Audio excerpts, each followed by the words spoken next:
கேட்கணுங்கய்யா. அந்த இறப்பு அப்படிங்கிறது செய்தி கிடையாது, வதந்தி.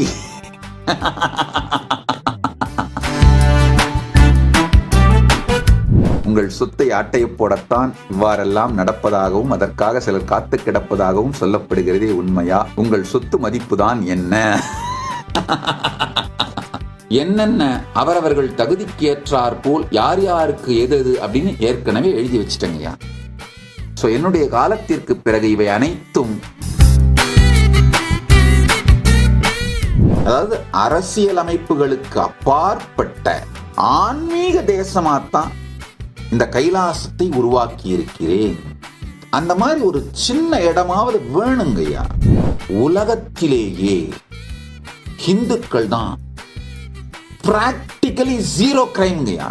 இந்தியாவோட பாப்புலேஷனுக்கு 1 லட்சம் பேருக்கு எவ்வளவு கிரைம் நடக்குதுன்னு பாருங்க. அப்படி பார்த்தா கூட India lowest crime rate.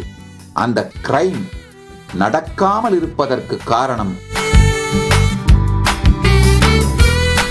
Police அத்தாரிட்டியை வச்சு ஒரு நாட்டை ஸ்டேபிளா ரன் பண்ணிட முடியாதுங்கய்யா.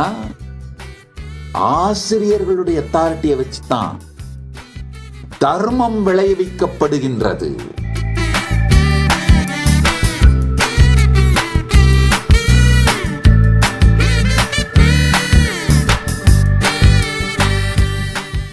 ராணி ஆன்லைன் கேட்குறீங்க.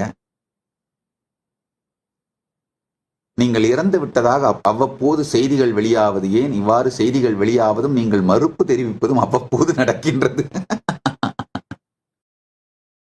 இப்பதான் எனக்கு ப்ரொஜெக்ட் பண்றாங்க. நித்யா ஃபீமேல். அம்மா நீங்க கேள்வி கேட்டிருக்கீங்க. இந்த இறப்பு செய்தி இந்த மாதிரி அடிக்கடி வருவது மறுப்பது இது ஏன்னு கேட்குறீங்க. ஆக்சுவலா இந்த இறப்புன்ற வதந்தியை பரப்பி விடுறாங்க இல்லைங்க, அவங்க கிட்ட தான் போய் இந்த கேள்வி கேட்கணுங்கய்யா. அந்த இறப்பு அப்படிங்கிறது செய்தி கிடையாது, வதந்தி. இது செய்தி இல்லை, வதந்தி. அதை பரப்புபவர்கள் ஏன் பரப்புகிறார்கள் நீங்க அவங்க கிட்ட தான் இந்த கேள்வி கேட்கணும். உண்மையை சொல்வது மட்டும்தான் என் வேலை. நான் நீங்க இறந்து விட்டீர்களான்னு கேட்டா நான் அதுக்கு மறுப்பு தெரிவிக்கங்க, அது உண்மையை சொல்றேங்க. நான் இறக்கவில்லை அப்படிங்கிற உண்மையை சொல்றேங்க.